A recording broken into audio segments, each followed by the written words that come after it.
sing. Nobody knows. They're lining up to go and sing.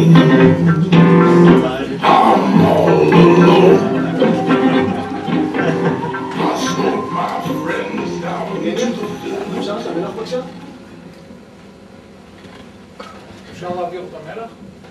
סליחה, גניה, אפשר להעביר את המלח? מה אתה תוקע? מה אתה נובח, סליחה, גניה? מה אתה צועק עליי כאילו הייתי כלבה? מלח צועק, פותח פה גדול. ראינו כמוך להעביר את המלח. גבר. מאוד קטן. מאוד קטן ורח ולא נוקשה. אז פותח פה, סליחה, גניה. אולי את מוכנה להעביר את המלח, את המלח. רך וקטן ולא נוקשה ובציקי, זה מה שזה, ולא את המלח. את המלח, מה? את המלח, אומר לי, וכל זה שנזדקף. אבל מתי בכלל יזדקף לו? חודש אחרי החתונה כבר לא יזדקף לו. אז גניה, הוא אומר לי, שבמשך השנים הוא פשוט לא יכול, את זה הוא לא אומר. אבל אולי את מוכנה? זה כן, את זה הוא אומר. תביא את המלח, הוא אומר.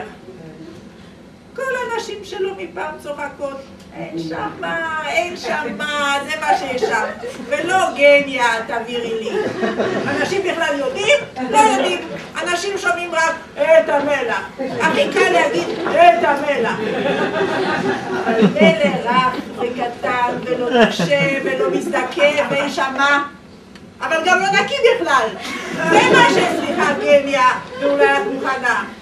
מטפטף בתחתונים ומשאיר כל הזמן צהוב כמו תינוק. היא פשוט לא שולט. היא צוחקת משטויות, משטויות ולא יכול להתאפק. להעביר את המלח, מה? אני צריכה לחפש. ואם כבר מצליח פעם ב-20 שנה להזדקף, שופך על המקום. את זה יודעים? לא יודעים. חושבים רק, סליחה גניה, ואולי את מוכנה להעביר, זה מה שחושבים.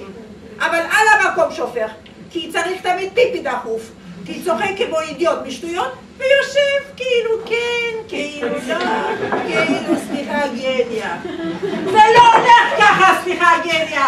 לא חייתי, לא נהניתי, לא סיפוק, לא אהבה, לא גבר, לא שותף, לא ידית, לא השכלה, לא הומור, לא דיאלוג, לא קסם, לא הצלחה, לא מעמד, לא כסף, לא סגנון, לא צורה, כל אחד גדול.